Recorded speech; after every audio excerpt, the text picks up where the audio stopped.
नमस्कार मित्रांनो, मी आहे तुमचा बळवंत सर आणि आज आपण आलोय राजश्री छत्रपती शाहू महाराज शासकीय वैद्यकीय महाविद्यालयात. तर आपण सगळे तर नीटचे ॲस्पायरंट आहात किंवा नीट या किंवा मेडिकल एंट्रन्स या गोष्टीच्या अवतीभोवती असणारे उत्सुक प्रेक्षक आहात. पण ऑन ग्राउंड जे आहे ते काय मेडिकल स्टुडंटची लाईफ असते किंवा तुम्ही नीट पास झाल्यानंतर डॉक्टर बनल्याच्या नंतर जे आहे ते कशा प्रकारचे अनुभव, कशा प्रकारचे एक्सपिरियन्सेस तुमचे असतील ते आपण जाणून घेऊयात. मित्रांनो, माझ्या बरोबर आहेत माझे लहानपणीचे वर्गमित्र, माझे थोडेसे सिनियर भाऊ, काही पण म्हणा, डॉक्टर साईनाथ गोरे.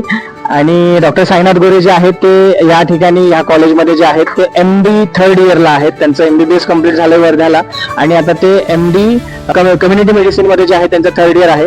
आपण त्यांच्याशी जाणून घेऊयात की डॉक्टर बनण्याच्या अगोदरची तुमची लाईफ आणि डॉक्टर बनल्याच्या नंतरची लाईफ काय बदल आहे, कसं फील करता तुम्ही याबद्दल. ऍक्च्युली डॉक्टर आता म्हणायचं झालं तर मी जवळपास 2022 मध्ये माझी इंटर्नशिप झाली.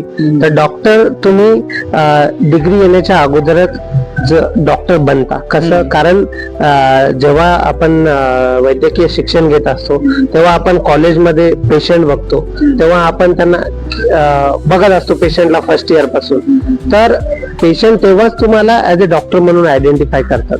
तर डॉक्टर तर तुम्ही बनतात, पण ऑफिशियल जेव्हा शिक्षण तुमचं कम्प्लीट होतं तेव्हा तुम्हाला स्वतःला वाटायला लागतं की तुम्ही डॉक्टर आहात.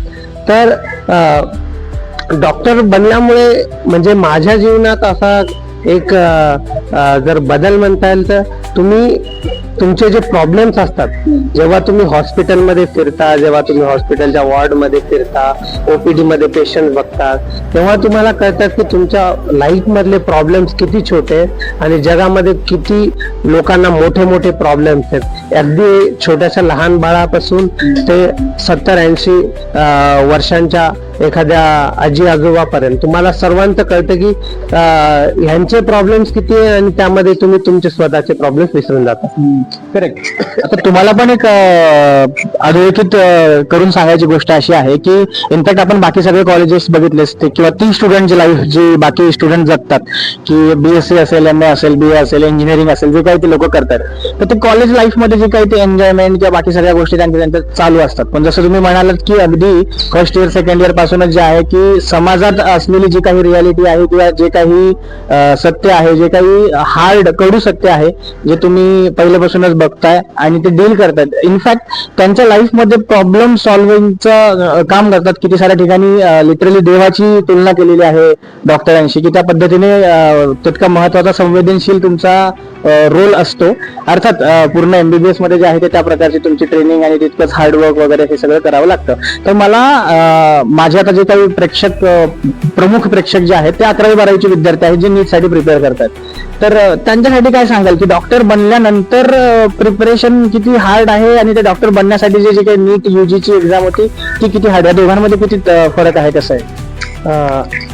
तसं जर बघायचं म्हटलं तर मी म्हणेल की डॉक्टर पूर्ण बनण्याचा जो प्रवास आहे तो नीट परीक्षेच्या तुलनेमध्ये खूप अवघड आहे. मी म्हणेल की नीट परीक्षा हे फक्त पहिलं पाऊल आहे. खरं डॉक्टर बनण्याचं तुमचं जे पहिलं पाऊल आहे ते फक्त बाकीचा प्रवास खूप मोठा आहे. जवळपास 5.5 वर्षात MBBS असतं किंवा BMS करत असाल तर BMS ते पण जवळपास तेवढ्याच वर्षाचं असतं, BDS असेल.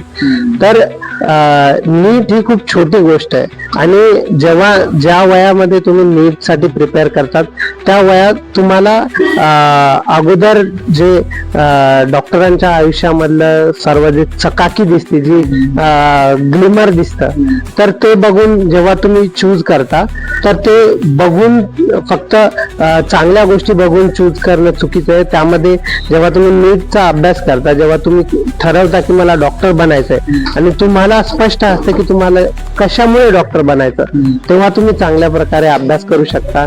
तेव्हा तुम्हाला जे करायचंय त्यावर चांगलं फोकस करू शकता. तुम्ही जर फक्त की नाही मी नीट एक्झाम दिली आणि झालं मी डॉक्टर झालो, तर असं बिलकुल नाहीये. त्यानंतर खूप मोठा प्रवास आहे ऑब्विसली प्रवास इंटरेस्टिंग आहे. खूप म्हणजे जीवनामध्ये खूप काही गोष्टी शिकतो आपण. काही लोकांच्या जीवनामध्ये चांगलं करण्याचे खूप सारे चान्सेस येतात.